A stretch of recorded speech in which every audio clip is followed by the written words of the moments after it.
বৰপেটা ৰোডৰ এক দীৰ্ঘদিনীয়া সমস্যা অন্ত পৰিল।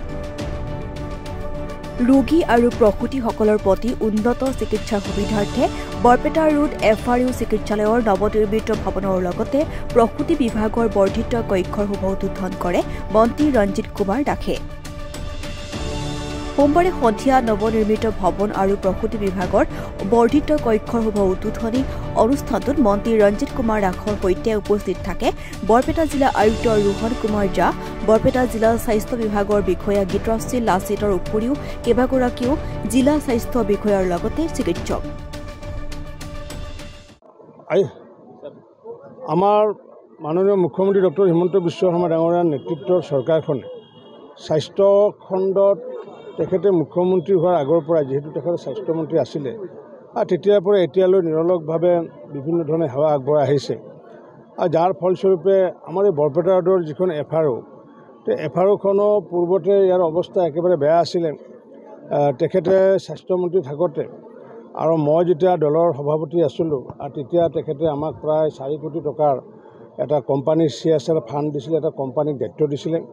তেওঁলোকে CSR ফাণ্ডৰ জৰিয়তে এখন পুনৰ নিৰ্মাণ কৰাৰ কাৰণে আৰু সেইখিনি সময়তে এইখন পুনৰ নিৰ্মাণ হৈছিলে, যিখিনি সময়ত নেকি মই এই সৰভোগ সমষ্টিৰ বিধায়ক আছিলোঁ আৰু সেইখিনি সময়তে মই তেতিয়া স্বাস্থ্যমন্ত্ৰী ডাঙৰীয়াক আহ্বান জনাইছিলোঁ যে আমাৰ যিহেতু বিল্ডিং নাই, RCC বিল্ডিঙৰ ব্যৱস্থা কৰিব লাগে। তেতিয়াতো আমাৰ NHMৰ জৰিয়তে আমাৰ যি NHM আছে বিভাগৰ জৰিয়তে আমাক তেখেতে 1,21 লাখ টকা ব্যয় সাপেক্ষে এটা 3 মহলীয়া বিল্ডিং আবণ্টন দিছিলে আৰু সেই তেতিয়া আধাইলা মই স্থাপন কৰিছিলোঁ আৰু পৰৱৰ্তী সময়ত এই ভৱনটো নিৰ্মাণ হ'ল। আজি আমি এই ভৱনটো আনুষ্ঠানিকভাৱে আজি আমি উদ্বোধন কৰিলোঁ আৰু লগতে ইয়াতে ডেলিভাৰী যি ছিষ্টেম যিটো আছে সেইটোৰ এটা এক্সটেণ্ডেড পাৰ্ট, এই এক্সটেণ্ডেড পাৰ্টটো আজি আমি উদ্বোধন কৰিলোঁ।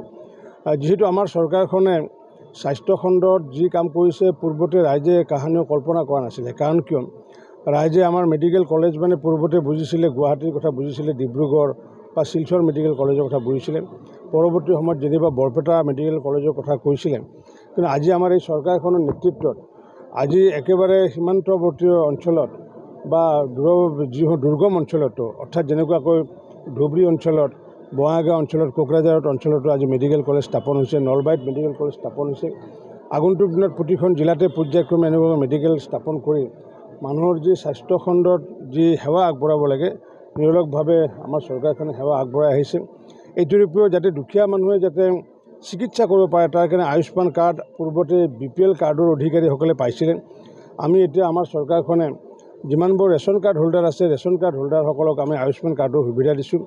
অকল ৰেচন কাৰ্ড হোল্ডাৰক আয়ুষ্মান কাৰ্ডে নহয়, তেওঁলোকক এতিয়া অৰুণোদয় দিয়াৰ ব্যৱস্থা কৰা হৈছে যাতে দুখীয়া মহিলাসকলে যাতে স্বাস্থ্যৰ ক্ষেত্ৰত সকাহ পায়, বিভিন্ন ক্ষেত্ৰত তেওঁলোকে যাতে সকাহ পায় তাৰ কাৰণে 1250 টকাকৈ দিয়াৰ ব্যৱস্থা কৰা হৈছে।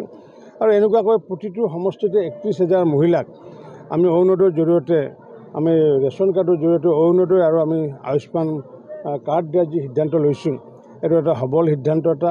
আৰু ইতিমধ্যে আমি সমগ্ৰ অসমতে 42 লাখ মানুহক নতুনকৈ ৰেচন কাৰ্ড প্ৰদান কৰিছোঁ। এতিয়া নতুনকৈ 20 লাখ মানুহক দিয়াৰ কাৰণে কাম কাজ চলি আছে। আগন্তুক দিনত এই 20 লাখ মানুহক দিলে আমি 62 লাখ মানুহক নতুনকৈ আমি ৰেচন কাৰ্ড দিয়া হ'ব, যিটো নেকি ৰাইজে কাহানিও কল্পনা কৰা নাছিলে। কাৰণ নিৰ্বাচনৰ সময়ত আমাৰ কোনো প্ৰতিশ্ৰুতি নাছিলে যে আমি যে মানুহক ৰেচন কাৰ্ড দিম, কিন্তু এতিয়া ৰেচন কাৰ্ডো পালে, আয়ুষ্মানো পালে, অৰুণোদয় পাব।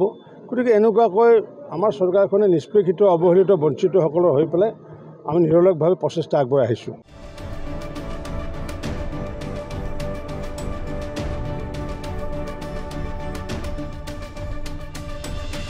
বৰপেটা ৰোডৰ পৰা আমিনুল হকৰ ৰিপৰ্ট, DB নিউজ।